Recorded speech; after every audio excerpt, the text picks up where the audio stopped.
Good morning, everyone. It's a pleasure to be learning with you as part of the Spherismon at Drisha. Welcome to the third session of When Moses Went Up to Heaven, Aggadot of Matan Torah with Rabbinate Miriam Gedwiser. As usual, I am inviting everyone to be a panelist. That means that if, when we pause for questions, you'll be able to unmute and ask them. And if you'd like, you can also share your face, which would be nice this morning. Anyway, and in between those pauses for questions, it would be great if you could stay muted, and you can also put any questions you have, questions or comments in the chat here on Zoom or in the comments on Facebook Live, and I'll make sure that they get to Rabbinate Gedwiser. I'll also be, I believe you'll be screen sharing the sources, and I will also put them in the chat so that you can follow along on your own screen. Okay. All right. Thank you, Maxine. Hi, everyone. So this morning, this story that I want to teach today is probably the reason that I taught this whole class, for better or for worse. So buckle up. Last week, and probably one of the more quoted Aggadot that starts with our phrase that we've seen a few times of like, when Moshe went up to heaven. Just to frame it for a second, last time, one of the things we saw, I just want to, a little reminder, is that when Moshe went up to heaven and there was a little bit of a fight with the angels about who should, what does Moshe really deserve to get the Torah? He sort of proved to them that in fact the Torah is written for embodied people who have, possibility to sin and have a history that the mitzvot can respond to, right? The mitzvot can respond to leaving Egypt, the mitzvot can respond to don't be jealous, things like that are obviously intended for humans rather than angels, obviously based on a bunch of assumptions about what humans and angels are. And then the angels all gave him a gift. It says even the angel of death gave him a gift, and that's how Aharon knew how to stop the plague later in Sefer Bamidbar. So I just wanted to, last time I paused, I just want to pick that up again, because I think one of the things that is getting at, I think, is the idea that that this experience of quote unquote going up to heaven is not just about receiving the Torah, but that it changes Moshe somehow. We saw some commentators about that, about what happened to Moshe, how is he different or not different, as I recall. So that's sort of a framing of like something that I think this Aggadah is really about, which is the encounter of receiving the Torah is partly about receiving the Torah. And we have all sorts of texts about, right, like, what is it like to receive the Torah? Do you hear, what does it mean to hear God's voice? Does it come from different places? Does it have different languages? Is it comfortable? Does it make you die? Whatever, all sorts of things. But the other question is, like, when you have that experience, what does it do to you? How does it expand your world as a human, you, Moshe, but also what are the inherent limits in that encounter? And I think that in the Chumash already, we have a sense that that's part of what's going on with Moshe, Moshe and God, and that will certainly come out in this Aggadah. So I think that's by way of introduction. And here I'm going to share my version of the source sheet. And I'm going to start with this Gemara from Sanhedrin, not from our very long passage. Actually, today there's nothing from our very long passage in Shabbat, but that's okay. All good things must come to an end. I encourage, that's like a nice Shavuot night thing. I think I said that once before, but I still think it's true. If you want to chavrus on Tikkun Shavuot, it's a nice Aggadah to interrupt. So here's a Gemara in Sanhedrin. This is from Perek Chelek, I believe. Okay. Tanya Amar Rabbi Elazar Rabbi Yossi. We have the English on the side. I'm starting with the beginning because I think it's kind of interesting to see how it's framed. Once upon a time, right, Rabbi Elazar and Rabbi Yossi said, Rabbi Yossi said, Pam achat nichnasti Alexandria shel Mitzrayim. Once upon a time, I went to Alexandria. Matzati zaken achad, and I found an old man there. Let me show you what my ancestors did to your ancestors, which I'm not sure 100% sure what to make of it here, but it's always interesting when the rabbis put something in the voice of someone outside of the Jewish community, right? I, the Egyptian, I'm going to show you. First of all, it sort of confirms that this is real, but I don't think they were really concerned about that. So let's think about why this is in his voice. Mehem tavu bayam, some they drowned in the sea, meaning which means it? The baby boys, let's say. Mehem hargu b'charav, some they killed by the sword. Mehem ba'achu b'vanyan, right? Some they crushed into the buildings, which is a whole series of midrashim about using humans as sort of building materials. V'al davar zeh ne'enash Moshe Rabbeinu. And because of this, Moshe was punished, which is not obvious, right? English adds, right? In the Quran, they do things like add this sentence. Moses' protest of the affliction caused him to be punished. That seems to make sense based on what continues. But when you just read that at first, you're like, well, why? Why is Moshe the one who's being punished? And also, is the old Egyptian still speaking when he says that? I'm not sure. Right?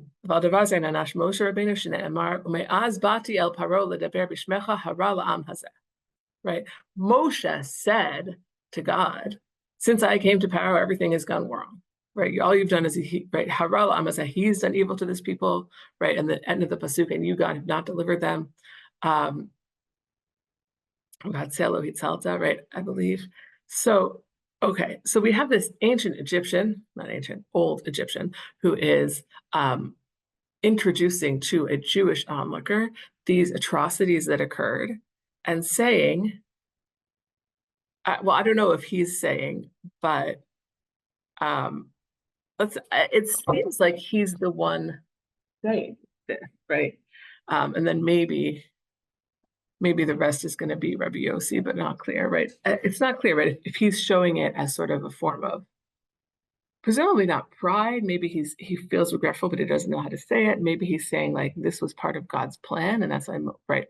Like it's hard for me to come to terms with, but I've come to terms with it because Moshe's protestations led to him being punished, right? Like it's just something that we have to accept, right? We don't analyze it. I don't think I talked about this last time, but I saw for Yom HaShoah in Ramaz, they brought in a filmmaker, this is on this point, who made a film about his grandmother, who was like 90 at the time and never spoke about the Holocaust, but was a Holocaust survivor, a child survivor. She was hidden. It was like he actually didn't tell the whole story of how she survived, but the story was just about like her and her life. And she kept coming back to like, listen, would I love it if my sister was alive? Sure, but can't think about that now.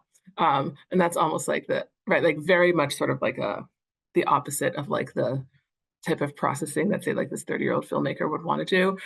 She was just like, no, we don't process things, right? I don't know if that's the vibe here of like, we don't process things. Like this old Egyptian, like this stuff happened, Moshe complained about it, that was bad, right? Or maybe it was right for him to complain about it and God didn't like it. I don't know. As we're going to see, right, this is setting up Moshe to be somebody who has kind of conflicts with God, notwithstanding the fact that he's the person who's closest. This is before Matan Torah, obviously. Okay, so I think that's fine for now.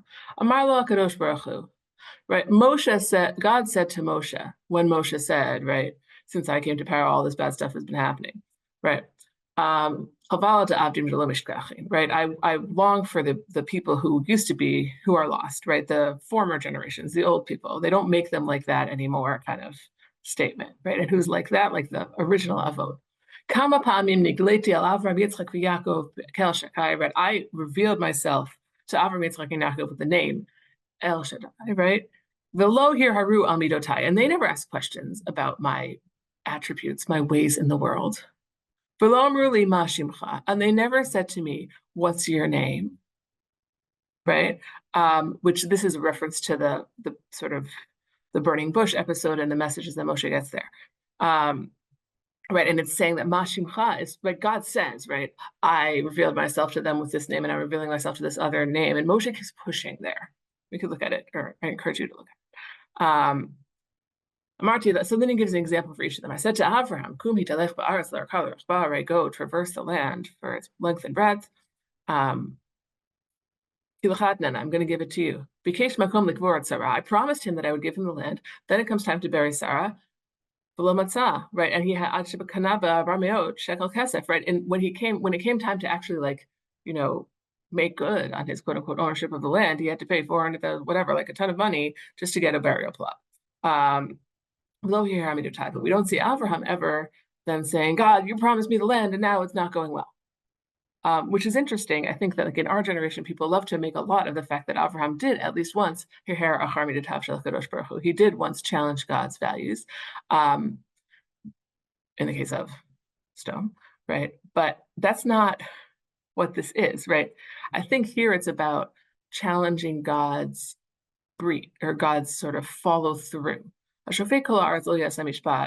Is based on a presumption about God's, I mean, it is based on a presumption about God's values, but it's not based on you don't keep your promises, God, right?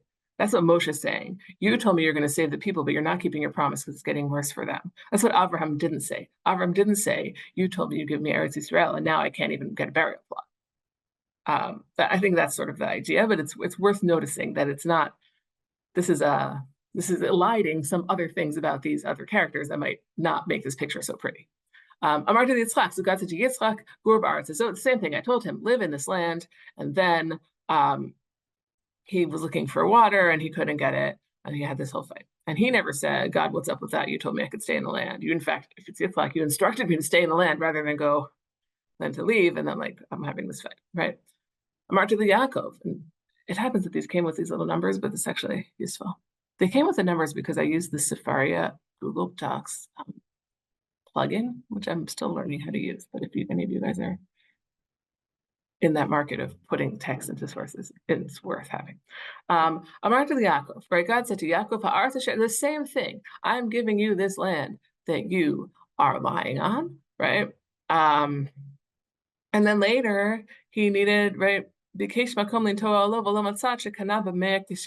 ended up having to pay money to stay. Below here, and he never asked God, what's that about? Marta, but you, Moshe, said to me, right? The first thing you asked me is, wait, what's your name? Meaning, help me understand how you operate in the world. That's what it seems to be. Not only did you ask me to understand, but you're accusing me that I'm not saving the people. Atatiras, and now God says, you shall see what I will do to Paro. Paro is God's response there.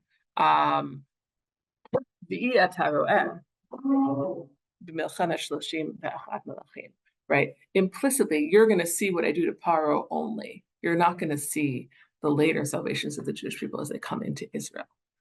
So it's sort of backdating the idea that Moshe is not going to go into the land all the way to the beginning of his service. As soon as he starts questioning God, God is like, okay, you're not it for the whole time, which is it's sort of interesting. Okay, now we're going to skip forward 30 chapters and some significant amount of time, right? So we've introduced Moshe as from the very beginning of his service, he has theological questions. How come when I look, I'm going to abstract a little. How come when I look at the world, it doesn't look like the world that God has described to me? It doesn't look like the justice that I've been appointed to carry out is in fact happening. Okay. How do I understand that in relationship to God? Okay. So now, Shmuel Lamadal, this is after, right?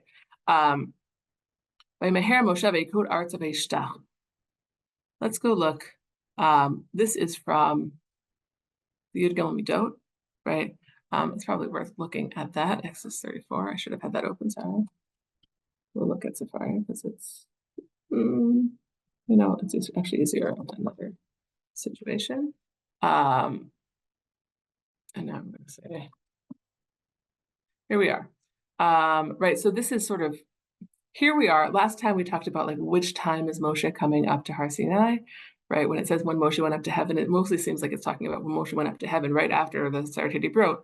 But sometimes, and in this case, I think we're going to see that it's talking about the second time when Moshe went up to heaven to get the second Lefot after the Egel. So there's in the Torah this very explicit episode where sort of Moshe and Hashem are going back and forth as to is God going to be with the people directly? And Moshe finally says, right, so God says, come up, right? There's this sort of, what do they call it? Theophany. Right, God, Moshe had previously said, like, show me your ways in the previous thing, or any not kevodach, right? Show me how you work, which is the kind of question that this Midrash is saying Moshe was improper to ask earlier, right? And Moshe hasn't given up this question. He still has this question, right? Show me your glory. Exactly what that means is a good question, but it's, well, I think it's taken to be in the same vein of question as we'll see. And God says, I'll show you, all my goodness will pass before you, and I will be gracious to who I will be gracious, and I'll show mercy to who I show mercy, which is a very not illuminating answer, I would say. It's similar to yeah, Sherry, yeah, maybe. And then God says further, right? You won't see my face, right? You're asking for more information than you can get, Moshe, it sounds like. And this is also interesting. There's this triple Vayomer, right? Moshe says, show me your glory. God says, okay, I'm going to show you all of my goodness. Moshe doesn't say anything. God says, okay, you can't see my face. Moshe doesn't say anything. God says, okay, I'll put you in this little cleft of the rock. But there's something there, but it's not, Moshe is not satisfied, and that's why he's not saying anything, I think, right? When I pass by, I'm going to put my hand on you, and I'll take it off, and you'll see my back, but you can't see my face. This is going to come up in our Midrash, one of our Midrashim in a minute. I need to move faster, I think. So this passage in Shemot is very resonant with this question of like, Moshe is not just going upstairs to get the Torah, the mitzvot. Moshe is going up there to solidify a relationship with God for Bnei Israel, but also to have his own religious experience, which is framed in some way as having his own questions or inquiries responded to. And then, the question is going to be, to what degree does that actually occur? Or one question is going to be that. So then God says, right, make the second luchot. God comes down in the cloud. This is we say in Slipot. I don't start minyan. They say this every day, but I don't like to say it every day because I have to find this to be like one of the more meaningful parts of the High Holidays liturgy, and I'm afraid of spoiling it for myself, although maybe it works for them. So God comes down in the cloud. He stands with them there, and he says, and then we have what we call the Yud Gimel Midot, right? God's 13 attributes: Lord, merciful, gracious. Erech Apayim, long suffering. That's how it's translated. Rav Chesed, abundant in Chesed and truth. Then, right, that's already many times in Midrash and maybe in reality also, right? This idea of Chesed ve'emet are not 100% the same. Chesed ve'emet, on the one hand, do go together, and a lot of times, and Rabbi Silver actually talks about Chesed ve'emet is what they call like a hendaitis. It's really Chesed shelemet. I think that's what it is. Not hendaitis, something else. There's some other word, there's some fancy word for it, but it's not necessarily in the pshat an opposition. But it is true that when you think about God acting in the world with Chesed, it's different than emet. Yonah picks up on this, and Yonah says, God, I know that you're merciful and long suffering. He doesn't say you act truthfully, because Yonah thinks God is not acting truthfully, because God is giving people a second chance. That idea of second chance is about to come up for us, right? So these are sort of the attributes. That's when Moshe bows down. Okay. And then he says, please join us. That's where our Midrash has now skipped to, right? Moshe originally sort of questioned God's ways in the world. God said, fine, you won't take them to Israel. Now all of a sudden, Moshe bows down. Ma ra'a Moshe. What made him bow down, I think, is the way to understand this, right? What caused him to bow down? Which is sort of a funny question, because like the whole experience seems kind of overwhelming and intense, right? And to the extent that it's a response to what Moshe asked for, all the more so, maybe Moshe has some gratitude or something like that. Rabbi Chanina ben Gamla Amar, Erech Apayim Ra'ah. Rabbi Chanina ben Gamla said, Moshe saw the attribute of long suffering, slow to anger. What's the thing that caused Moshe to bow down? That God is slow to anger. Rabbanan Amri Emet Ra. It's God's connection to truth that caused Moshe to bow down. And now we're going to have some braitas about which of these things is the thing that struck Moshe the most, that made Moshe sort of like, that moved him, literally. Tanya Kamanda Amar Erech Apayim Ra. So here's a braita. One braita suggests that the thing that moved Moshe is God's long-suffering nature. The Tanya. She'ala Moshe l'marom, here's our phrase, when Moshe went up to heaven, mitza'ola kadosh baruch hu sheyoshev v'kotev, he found God sitting and writing, which is very similar to what we've seen before. Yoshev, God is sitting and something, right? Erech Apayim. He found God just at that moment, writing Erech Apayim. Amar lefanav ribbono shel olam Erech Apayim l'tzadikim. You mean you're long-suffering for the righteous people, right? Right? Amrulo aflu rasha'im. I'm sorry, Amarlo. God says no, even for the evil people. Amarlo Rishayim Yovedu, and Moshe here is sort of like in the Yonah paradigm. Now, when is this, right? This is presumably when Moshe went upstairs the first time, right? And Moshe says, "Why the evil people should just get destroyed, right? Like the world should run according to people's actions should determine their outcome. Evil people should just be destroyed. You should be nice to the good people." You're going to see that you're going to need it later. God said, "Okay, I hear what you're saying. Come back to me in a few months and let me know how you feel about that." Right? That seems to be sort of what it is, which feels like a very parent kind of move. It's like you'll understand when you're older. Okay. Then when the Jews sinned, God said to Moshe, "You told me that I should only be long-suffering with people who are righteous," meaning like I want to destroy the Jews. You used to think that that was right, that evil people should be destroyed. Amar lefanav ribbono shel olam. We've switched to the second amud. Lo kain amartali. Lo kach amartali. But Moshe says back to him, "It's true, I said that, but you said back to me, af l'rashaim," right? And that's why Moshe says, "Yigdal na koach Hashem kasher dibarta." Let the power of the Lord be great as you have spoken. Meaning, Moshe, didn't understand the importance of erech apayim l'rashaim, but now I do, and I'm holding you to your word before. So this is the flip side of something we're going to see, which is almost like Moshe is advocating for Rasha v'Tov lo, right? That bad people should have good things happen to them, or at least not have super bad things happen to them. They should avoid some accountability or some destruction for their bad actions. Okay, so that's the idea that the thing that moved Moshe was Erech Apayim Chesed V'Emet. Right, Erech Apayim specifically, Moshe is saying, "Oh, Erech Apayim is the thing that I need now to help the Jews."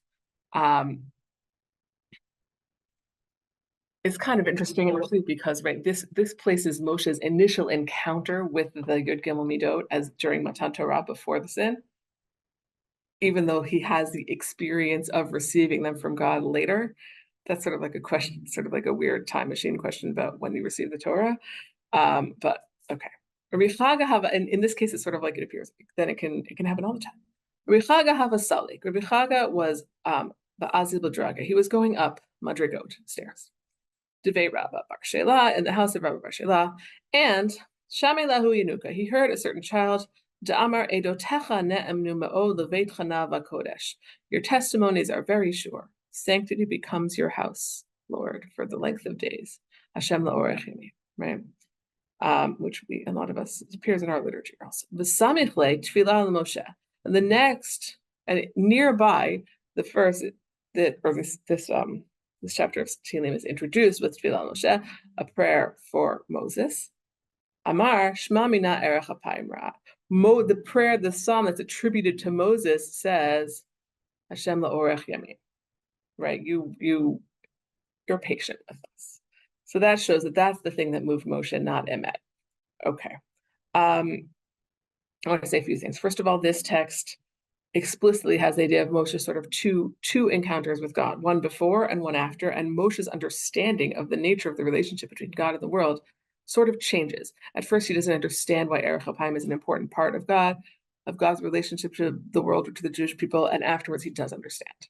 And in fact, he utilizes that, he mobilizes that. Second, we already see the idea of Moshe himself being motivated by questions of justice. Just deserts. Do people get what they deserve in the world? In this case, it comes out as, do people who have done something wrong get fully punished or not?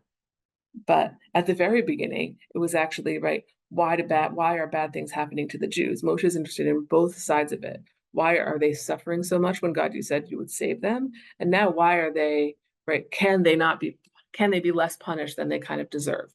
This is opening the question of sort of like, that's why I call it theodicy, right? Why do bad things happen to good people? Why do good things happen to bad people? That's sort of what Moshe is interested in. And God is ambivalent about it, right? On the one hand, God says, "I'm punishing you for asking these questions." On the other hand, God is helping Moshe through the more compassionate side of it. I'm punishing you for asking, why do bad things happen to good people? But also, I'm going to help you to understand why sometimes you might want good things to happen to bad people. Any questions, thoughts, reactions at this point?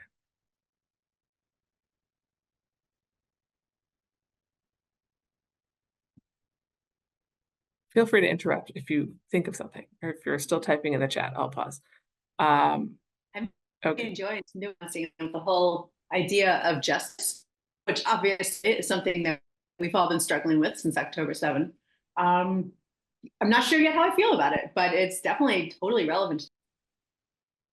Yeah, I think so. I mean, I think it's perennially relevant, and I think it's right. I mean, when the rabbis put this as Moshe's central encounter with God, Moshe's central, as we're going to see, almost like a conflict with God, about how much he can understand, right? I, Moshe, am the closest person to God, right? Show me as much as you can, but it's not clear how much he can truly understand about this central question of justice, is like, right? If you attribute that to Moshe, you're saying like, all the more so us, we have this problem. I think. Okay, so there are multiple ways that we could handle the order here, but I'm going to go here. This question of Moshe and the question of Tzaddik Baralo, where bad things happen to good people, appears in several other Aggadot. Sorry if the placement is a little off here. If number 2 goes on to the next page. Rabbi Huda said, "I'm Rabbi Huda Amar Rav." And this is the story that I was saying I made this whole class for. Many of us may have heard it, but we've heard it in another context. Rabbi Huda said in the name of Rav, and by the way, that's interesting because this is an Amoraic story. As was, no, this is a Baraita before. This is an Amoraic story, right? It's about Rabbi Akiva, but it's not, well, right? It's not written in the time of the Tanaim, even nominally. Okay. When Moshe went up to heaven, he found God, Sheyoshev, who was sitting. We saw this exact phrase actually in a totally different story. God was sitting and tying on little crowns for the letters, which we call like the tagin. I think that's what it's referring to.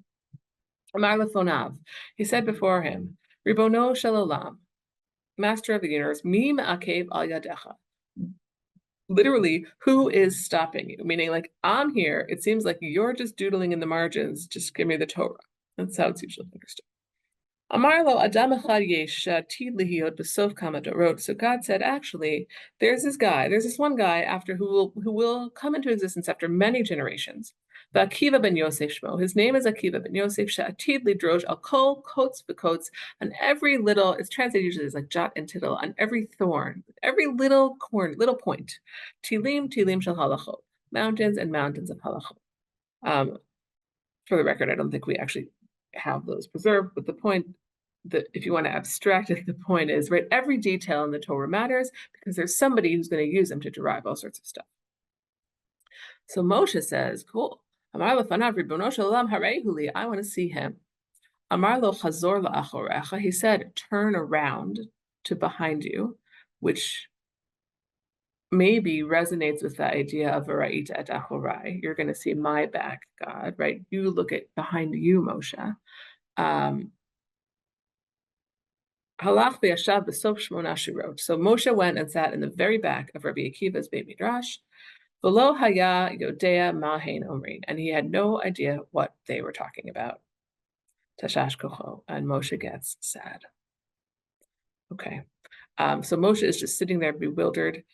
Some of us may have had this experience in a Torah class of like, I definitely had this in my first real high level Gemara class, where it's like, I thought I prepared the material, and I get there, and like, I literally have no idea what you're talking about. So somebody appreciate that. Right. So like that, it's Moshe's having that experience, but like he's Moshe. He's not supposed to have that experience, right? He's upstairs with God looking at the Torah, and now he's like in this baby Midrash, and he has no idea what's going on. So he gets sad. He gets down, depressed, weak. When he, meaning Rabbi Akiva, gets to a certain point, they said, Rabbi, right, what's your source for that? Amar lahan halacha Moshe Sinai, and he said it's a halacha Moshe Sinai, right? It's a halacha that was given to Moshe at Sinai. And then Moshe felt better. Okay, why did Moshe feel better?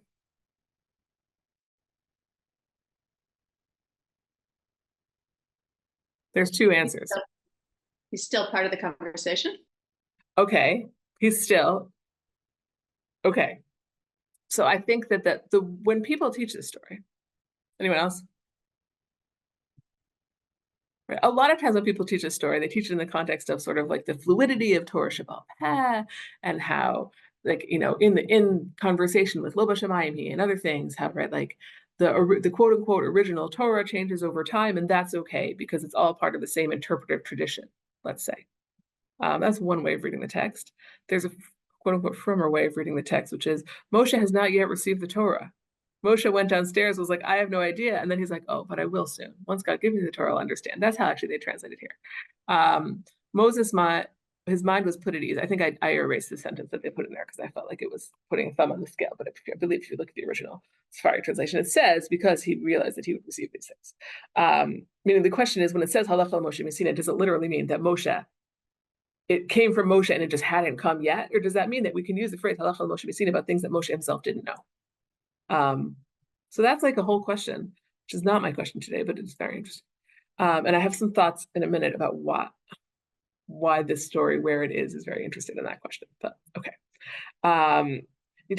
So Moshe feels better. So now God turns around, he's back facing God. Sorry, Moshe turns around, he's back facing God, right? Like the little sort of do from the old sitcoms is over. He's done with his time warp. Amar lefanav. And he said to him, right,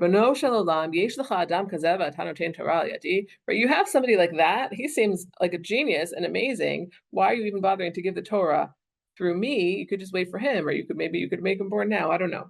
Amar lo shto kachala b'machshava lefanai. God said, be quiet. That is what I decided. Right? Don't ask too many questions. Now, this question is not such a deep question. Right? It's a deep question about Moshe's identity, but it's not such a deep question about the order of the universe. I mean, maybe it is, but it's not the kind of question that we've seen Moshe. God, why do you not act with justice? God, why did you choose me instead of Rabbi Akiva? Is like a much lower order of abstraction, I think. Disagree if you will. Okay, but I think even some people would say textually that this shtok kachala b'machshava appears here because it's about to appear. It's preparing us for what's about to happen. Amar lefanav ribono shel olam haritani torato hareini secharo. You showed me his Torah, now show me his reward, which is interesting. It's the same word as hareini, not kivodecha, show me your glory, right? Which is what Moshe asked him. So I think maybe this story is keying into that moment also, even though it's right. It's Moshe went upstairs to receive the Torah the first time, but also he's asking the question that he's going to ask the second time. You show me what happens to him. Amar lo chazor. So God said, okay, turn around again. Now he's in a totally different place. Chazar la'achurav ra'ah sheshoklin b'saro b'makalin. See that Rabbi Akiva's flesh is being sold in the market, meaning after his martyrdom by the Romans. Amar lefanav ribono shel olam zu Torah v'zu schara. Right, famous line, right? Moshe says, this is the Torah and this is the reward, meaning these two things do not match, right?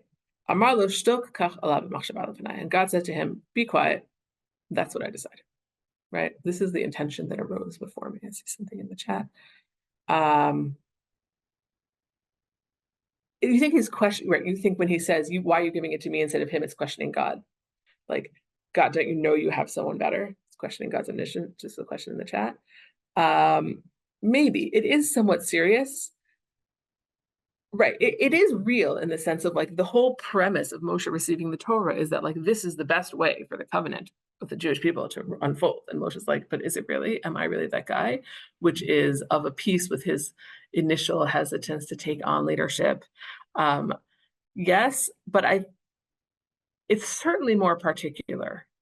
Even if it's particular to the story of the whole Jewish people, it's more particular than the question of why bad things happen to good people in the universe. But that's fair, that it's not as trivial as I might have made it out to be. Okay, this is our story, right? Moshe goes upstairs. He says, what are you doing, God? You're putting things in the Torah that seem excessive to me. God's like, don't worry, they're excessive to you, but they're actually necessary for this other guy. Moshe's like, great, I want to see the other guy. He learns that he doesn't understand what the other guy is saying, but that the other guy still attributes his ideas to Moshe. He's like, okay, fine, I feel better. But then he sees that the other guy, Rabbi Akiva, actually gets tortured to death. And he's like, that doesn't seem right. And that's the end. The end is you can't understand that, Moshe, right? Any thoughts or comments on the story? I have some directions, but I'm curious what you think. I mean, that's the age-old theological question of why bad things happen to good people. It's not answered here. Nobody can answer it, and it's what God wants, and we can't understand it. I mean, I'm just saying we can't understand it, but Right. God just says it's what I want, and don't ask. Be quiet. And Right. it's not satisfactory to us, but that is the world we live in, because we see what happens, and we it's beyond my capability certainly to explain it. Right. So in some ways, right, this story of God speaking to Moshe is speaking to us and saying, like, this question is not going to be resolved. Right.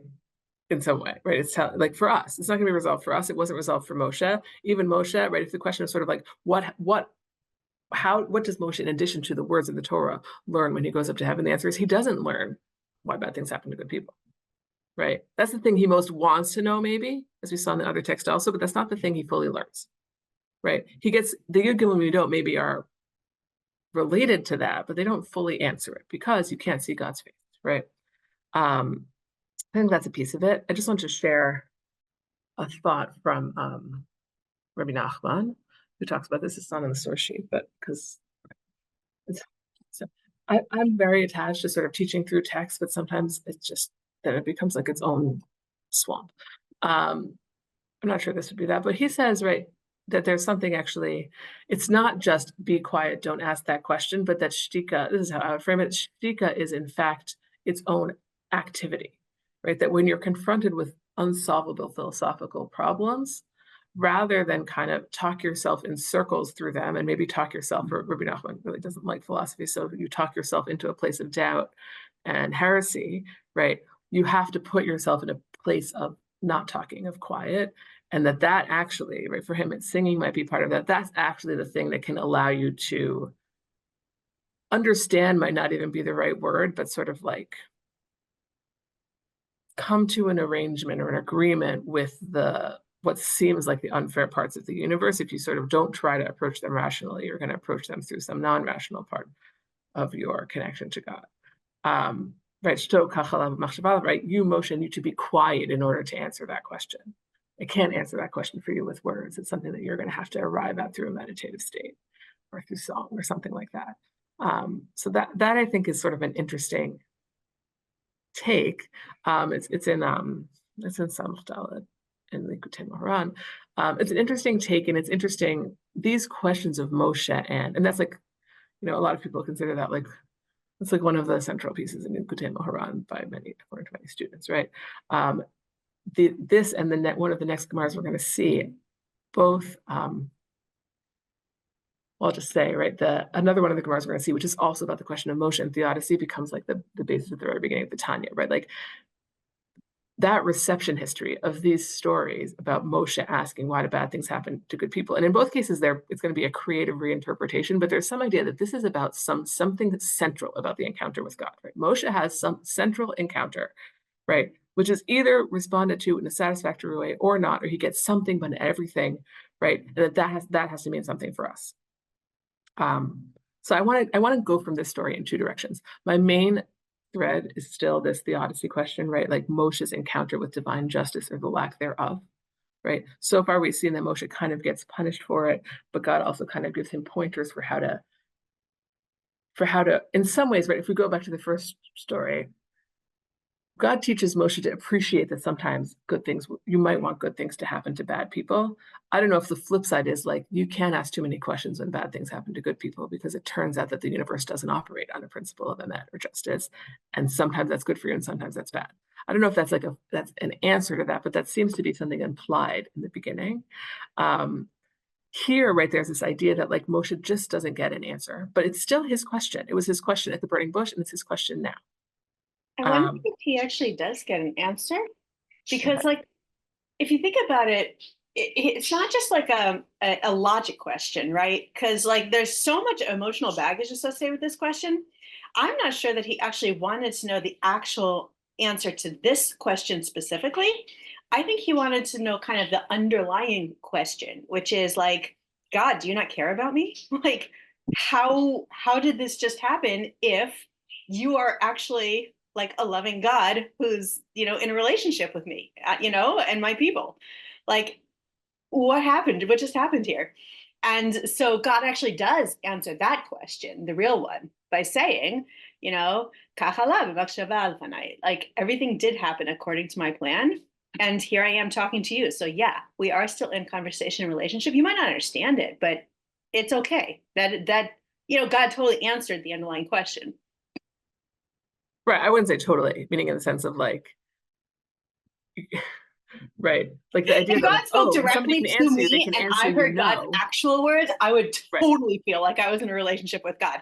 That's Never fair. happened yet, but who knows? Right. It kind of depends on the tone of voice also. And I saw the comment about Yudoma Haroni, a similar idea of kind of like responding to a tragedy or something you don't understand by affirmatively not trying to make sense of it when you can't. Right. It depends on the voice, right? Like if it's like Stoke is like shut up, then like it feels less like that. If it's like right, then maybe it does feel more comforting. Yeah, that's fair. In general, I want to keep going on that. I just have a particular hobby horse about this story that a second thread that I wanted to trace, which is, okay, this story is in Menachot, not a source of tons of halachot that we tend to. I was just teaching something from Menachot because Sfirat Omer, and the Omer is a mincha korban. But Menachot is all about grain sacrifices, not the most popular area of the halacha in our lives, but there's one very popular area of halacha that appears in Menachot, which is the laws of Stam, Sefer Torah, Mezuzah, Tefillah. Okay, so, and furthermore, the phrase halacha Moshe Sinai appears, at least according to Safari search. I never know if Safari search is like 100% accurate. It's not like the old days of Bar-Ilan, meaning when I had a Bar-Ilan subscription paid for by my employer. I know Bar-Ilan still exists. Where like if it like answers something I was sure it was right. I never fully know with Safari, even though I know they're very trustworthy. I just feel like sometimes it just doesn't think that you care about things that you might care about. But anyway, this phrase appears vastly more in Menachot than this. It appears like 24 times in Menachot. The second closest is Shabbos, 16 times, I believe, and then after that, it's like 3, 4, 5 times for Masechet. So like this phrase and Menachot are very connected, and all of them appear in this context. I'm going to give what I think is a somewhat representative, but also a little more intense example. Amar Rabbi Yitzchak. Rabbi Yitzchak said, "Ritzuot shechorot halachal Moshe Sinai." Right, the idea of tefillin. Right, what are tefillin? Right? We have this cryptic pasuk, which could easily be read as a symbol, right? Or even if it's not read as a symbol, it's not 100% clear what it requires you to do. If you just read the text, let's say, and this is sort of like a major locus of halacha Moshe Sinai, right? Like we have this non-written tradition. I mean, it gets recorded in writing, but the idea is that like it's something physical that you do, right? That you pass on doing that thing. What do they look like? How do you make them? All that stuff is kind of like a physical tradition, right?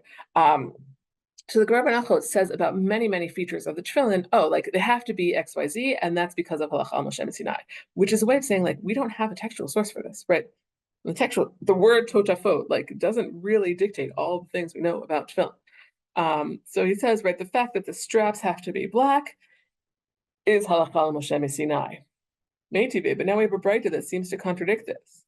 Tefillin, ein koshrin otan ela biminan. First of all, the straps have to be made from leather. You can't use some other material.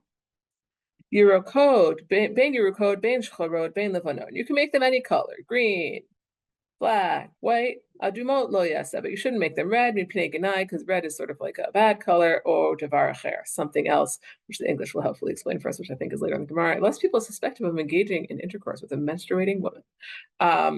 That would not be my first thought for red tefillin, but okay. I think that red is sort of like it's not a color that non-Jewish boys wear. Okay. So that's our contradiction, right? Rabbi Yitzchak said, according to halacha Moshe Sinai, the straps have to be black. And then we have a Breita that does not seem to know anything about this halacha Moshe Sinai, right? Which, like, if you take halacha Moshe Sinai literally, everybody should know that, right? Okay. Amar Yehuda, ma'aseh b'talmido Rabbi Eliezer, Rabbi Akiva, sorry. Once upon a time, Rabbi Akiva's student, he violated not only the halacha Moshe Sinai, but the Breita. He used to tie in his tefillin with strips of wool, tchelet wool, right? Tchelet is references, right? wool that is dyed with this particular thing. It's not a color. It's both the fabric and the dye together. It's called tchelet. Right? So he's not following, it's not black, and it's not even bimino by leather. Okay? That's like a little bit of a problem for us. V'lo amar lo davar, and Rabbi Akiva didn't say anything. Okay, so now we have like even bigger problems. You've just asserted that we have this sort of like unbroken tradition about what tefillin straps have to be, and it seems like we in fact do not have that because even Rabbi Akiva doesn't know about it, right? If shar otot tzadik ra'at tamidav v'lo michabo, is it possible that Rabbi Akiva would have seen that and not stopped him? Amar lo hein lo ra'ah. He said, well, yeah, it's possible that, right, maybe that happened. Either he didn't see him, if he had seen him, he wouldn't have let him. So we've just kind of written out this like historical evidence. This story is like, no, that doesn't have bearing on halacha, because we know our tradition says X. The fact that the rabbis who we are looking at from 1 or 2 generations ago seem not to have all done that, those were mistaken rabbis. Right, or mistaken students of rabbis. A similar story. Horkanus benosha Rabbi Eliezer ben Horkanus, right? Okay. Sheyakosher tefilav bilashonot shel argaman. He used to use like purple dyed stuff. What's the fancy word for that? Strips of purple wool. There's some other word for it, but okay. Right, to tie his tefillin. V'lo amar lo davar. And Rabbi Eliezer didn't say anything. And Rabbi Eliezer, in many stories, right, stands for intense adherence to precedent. Right, he does what his rabbi does. In the case of Rabbi Eliezer, it's intensely implausible to me that he would see, for various reasons. There's actually another story where he rebukes his son about tefillin, in particular about his own tefillin, but still. Lo amar lo davar, if shara tut tzadik ra'abana, but no v'lo michabo, amrilo hain. Right, so like we're like, this feels to me like not so plausible. Rabbi Eliezer ben Horkanus lives with his son Horkanus, probably. He sees him wearing the wrong. And he didn't see him tying his tefillin with the wrong thing, right? It seems to me like these are sort of ways of. I've actually been studying this week like the sugi of fakes faker, right? Like you have to. They're a way of telling a plausible story to retain the halacha, but it's not like such a plausible story, right? You just have to have a story, but I'm not sure you're supposed to believe that this is really true. Okay. And then we resolve the problem with Allah Moshe Messina, which says black, with the other thing, which says any color, by saying one is on the outside, one's on the inside, which is in fact what we have in tefillin, right? The outside is painted black, but the inside doesn't have to be of the strap, meaning the rough side. And then just to give you a sense, there's like a bunch of things like this, right? The fact that tefillin have to be square is also Allah Moshe Messina, and then we talk a little bit about that. Okay, so here's what I want to say, a few things, right? I think it's not an accident that the story of Moshe and the Beit Midrash of Rabbi Akiva, where he doesn't understand, and then it says halachot Moshe Sinai, is in Menachos, because Menachos is all about these halachot that we say are halachot Moshe Sinai, and then it's not actually clear that their tradition is universal, for example. Right, and I think that like the story in Menachot 29 of Rosh and the Midrash of Rabbi Akiva, part of what it's doing is maybe it's trying to explain what do we mean when we say halachot Moshe Sinai. That it's actually okay if something is halachot Moshe Sinai, but Moshe wouldn't have recognized it, for example. It's sort of like expanding that to anticipate the questions about like, is what we're doing really exactly so like a game of telephone for Moshe? That I think is a piece of why the story appears where it does. So I just want to say that because that's like a little one of my hobby horses that I've been trying to flesh out for a while, which I still did not fully flesh out here, but I see I have 10 more minutes. So I want to look at the last source, which is back to the question of theodicy, and we'll be back to the question of tefillin, as we will see. Okay. Amar Rabbi Yochanan, Mishum Rabbi Yosei. Shlosha dvarim bikesh Moshe. There's a long passage of Aggadot and Brachos, which are all amazing. Earlier on this page is Rabbi Yishmael Kohen Gadol learns that God prays. He asks him, what do you pray? God prays that God's own compassion will overcome his midat hadin, I believe, right? It's like very, very interesting. Okay, Amar Rabbi Yochanan Mishum Rabbi Yosei. Shlosha dvarim bikesh Moshe lemifnei HaKadosh Baruch Hu v'natan lo. Moshe asked God for 3 things, and he got them all. This is like a pshat reading of Shemot, right after Chet HaEgel. God says, I'm going to send a messenger. And Moshe was like, no dice, that's not enough, send yourself, right? So Moshe asked for God's presence to rest on Israel, and he granted it to him. Where Moshe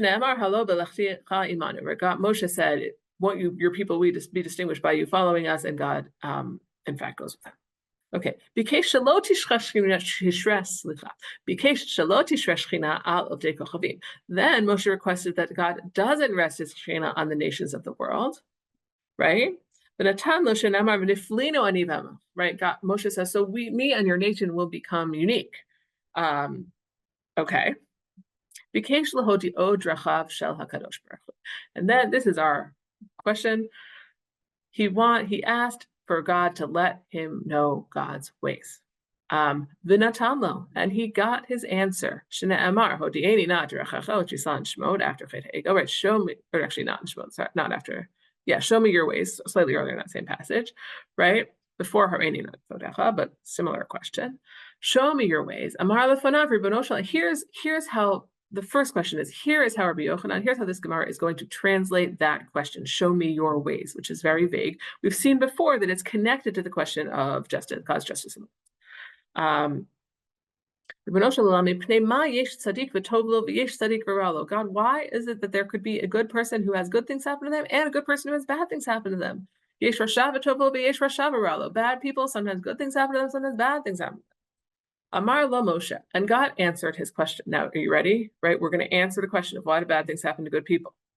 Okay, Moshe said, "Tzaddik v'tov lo tzaddik ben tzaddik." A tzaddik who good things happen to is a tzaddik, a second generation tzaddik. Rasha v'ra tzaddik v'ra lo tzaddik ben rasha. A tzaddik who bad things happen to is a first generation tzaddik. His parents were not righteous. Rasha v'tov lo rasha ben tzaddik, right? If a bad person has good things happen to them, it must be that his parents were righteous. Rasha v'ra lo rasha ben rasha, right? Bad people, bad things happen to them is because they're multi-generational rashayim. So now we could go home, right? We've solved the problem of why bad things happen to good people. This is where the Tanya sort of like takes us all as sort of like a metaphor for what does it mean, tzaddik ben tzaddik, right? Like your inner state is are you like fully a tzaddik, whatever? Also being a tzaddik according to the Tanya is essentially impossible. So we don't really have the problem of tzaddik v'ralo, right? He understands tzaddik v'ralo, rasha v'tov as sort of like people who are made up of multiple things, right? Tzaddik gamor, which we're about to see later, but like taking this whole thing is not really about the question of theodicy because that's actually unanswerable, and it seems absurd to think that this would be the answer in a totally different direction. But Amar tzaddik v'tov lo tzaddik ben tzaddik. You said this, v'hakativ ini, right? So not only does this maybe not resolve our observation problems of why do bad things happen to good people, it also contradicts something we see in the Torah. Amar tzaddik v'tov lo tzaddik ben tzaddik. You just said, right? This is sort of the Gemara talking about the statement. You just said that if a good thing happens to a good person, it's because his father is also good. Tzaddik v'ralo, tzaddik ben rasha, and the opposite. Ine, is that really true? V'hakativ poked avon avot al banim. Doesn't it say that God visits the sins of fathers on their children? Ukativ uvanim lo yumtu al avot. The Torah itself is of two voices when it comes to the question of whether children should suffer for the sins of their parents. And you're just like, rolling it up in a bow like that. Umashninan, right? We have this contradiction, and we say, "Lo kashya hakashe ochzin masei avotehem biyadeim hakashe ein ochzin masei avotehem biyadeim." In that context, we say, well, wicked people who are the children of wicked people suffer also for the sins of their parents if they themselves are wicked. But if they're good, they don't suffer for the sins of their parents. That's why we have both psukim. So you can't tell me that, wicked people, right? Like good people whose parents were wicked are still going to suffer for the sins of their parents. That goes against, first of all, justice, and second of all, the way we've resolved a previously existing contradiction in psukim. Okay. So it must be God gave him a totally different answer for why bad things happen to good people. Tzaddik v'tov lo tzaddik gamor, right? When good things happen to somebody, it's because they're truly righteous. Tzaddik v'ra lo tzaddik she'eino gamor. But when bad things happen to somebody who appears to be righteous, they're not really fully righteous. And the same thing with rasha v'tov lo and rasha v'ra lo. Just noticing the time. Upliga to Rabbi Meir, right? So that Rabbi Yochanan is like, Moshe asked about why do bad things happen to good people, and God said, don't worry, really there is justice in the world. I'm actually fully responding to people's sort of spiritual level, and what's happening is fair, right? You might not understand who's really good and who's really bad, for example. That's one view. Upliga to Rabbi Meir. But this argues with Rabbi Meir, who said the following.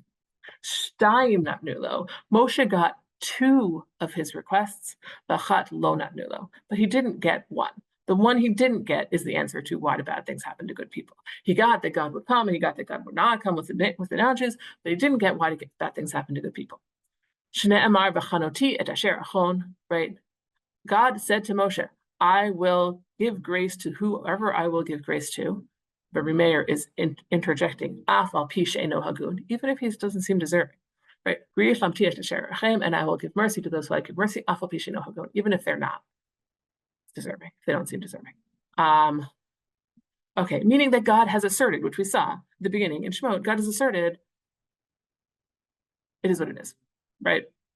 It's not, things are not always fair. And then he said to Moshe, right, when Moshe said, okay, show me your ways, he said, you can't see my face, meaning God explicitly denied his request. Okay. So now we have another statement in the name, that should be like that, of Rabbi Yeshua ben Korcha. Kach amar la Kadosh Baruch Hu.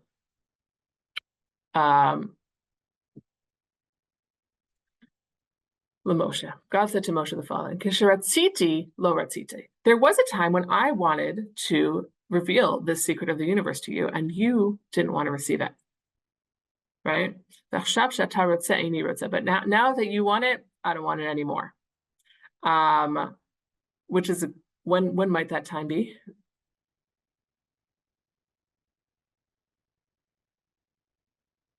I think probably the burning bush.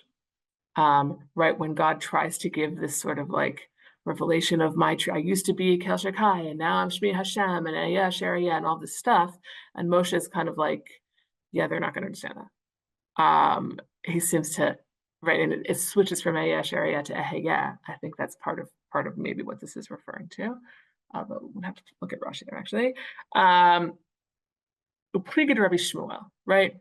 And this argues with Rabbi Shmuel bar Nachmani, who said, in the name of Rabbi Yochanan, to Amar Rabbi Shmuel bar Nachmani, Rabbi Yochanan, Bischar Shalosh Zacha Shalosh. Right? This is Rabbi Yonatan. We're going back to the idea that actually he got all three. Right? And right, so Rabbi Meir in some ways is like, no, like Moshe lost his chance. It's not that people can never understand these things. At Har Sinai, God says, Lo Yarani Hadam V'chai. That's not. It could have been that he could have seen more, but he lost the chance. Right, and that Har Sinai is not actually like sort of like the apex of revelation.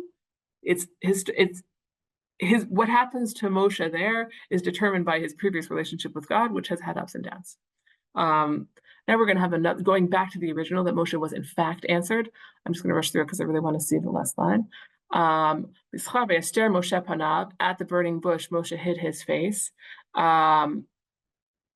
He received God's klaster panim, God's sort of like I don't know, how did he say that? Countenance. Okay, because Kiare, he hid his face because he was afraid. That the people were afraid of him. He was afraid of looking. Could see the picture of God. Right, and now we're going to go back to that moment after Chet HaEgel, where God sort of finally agrees. The most I could give you, Moshe, you're not happy when I say Chanotish, you're not happy with all these things, fine. The most I could do, I'll put you in this little place in the rock, I'll pass by you, you'll see my back. When I take off my hand, you'll see my back. Amar Rav Chana bar Bizna, Amar Rabbi Shimon Chasida, Melamed She'arah Kadosh Baruch Hu Moshe, Kasher Tel Tefillin, which if your shul says on his mirror is in there, right? Kasher Tefillin Hara La'anav. God showed the knot of tefillin to the humble one is Moshe. Okay. So on the one hand, this feels like it must be this is a thread. It must be tying the whole thing together, right? Because we had the question of Moshe's relationship to theodicy really goes through all three of the Gemaras we've seen, right? And one of them is in the context of tefillin also, right? Or is related to the idea of tefillin. And I think there is, right, when God shows Moshe Kesher Tefillin, it's not just, meaning how does that relate to what came before here, right? It seems almost like the knot of tefillin is kind of like an opening to the secret of how does God operate in the world, right? If you see there's other Gemaras about what's in God tefillin versus what's our God's tefillin. It's similar to what Miriam, I think, was actually saying, right? There's something that it's about a continued relationship, right? That like, right, there is an emotional connection. If you go back to Erech HaPayim versus Emet, all these questions are in some ways premised on Emet. And the answer is like, no, Erech HaPayim is actually the thing, right? The thing is about the connection. You don't want to say interpersonal, but right, the sort of like the relationship. That's what the tefillin represent on our end and on God's end. And in some ways, that's the quote unquote answer to theodicy, even though it's not an answer at all. Even though like I'm much more drawn to Rabbi Meir here, which is like he asked the question, he didn't get the answer, but he got, you could say, a response, which is trying to answer it. If we want to connect it to Halacha Moshe Sinai, right? Our understanding of Halacha Moshe Sinai, which may or may not have actually been, meaning this is saying like literally it was given to Moshe at Sinai, right? One of the things this Midrash is doing, in addition to making a deep point about the relationship between Moshe and God and the Jewish people, is answering a practical question. What do you mean? How can tefillin be Halacha Moshe Sinai? It doesn't say anything in the Torah, or it doesn't say as much as we need it to say in the Torah. Oh, well, God showed it to him. Start, case closed. But I don't think it's just that. I think it's saying that, like, even if, as we know in Menachos, sometimes when we say Halacha Moshe Sinai, it seems like there is not an undiluted tradition, we're still part of that relationship. And maybe that's where I'll close. I think I opened maybe more than I closed here, but I really appreciate you all sticking with me. This has been a fun adventure for me, and hope to learn with you all again at some point. And have a wonderful Shabbat. But before that, like Bomar and other things. Yes. Fun for us Thank too, I you. think. Thank you everyone for joining us, and thank you, Rabbi Gedwiser, for the share. All week and in the coming weeks, we have plenty of great shiurim. If morning works well for you, then I would recommend Lessons and Legacies in Masechet Avot on Tuesdays at 9 a.m. And also something I've been enjoying a lot is the Mishnah in Depth, which is on Sunday at 1 p.m. with Rabbi Avi Wolfish. Looking forward to seeing you again. Thanks. All right. Thanks all.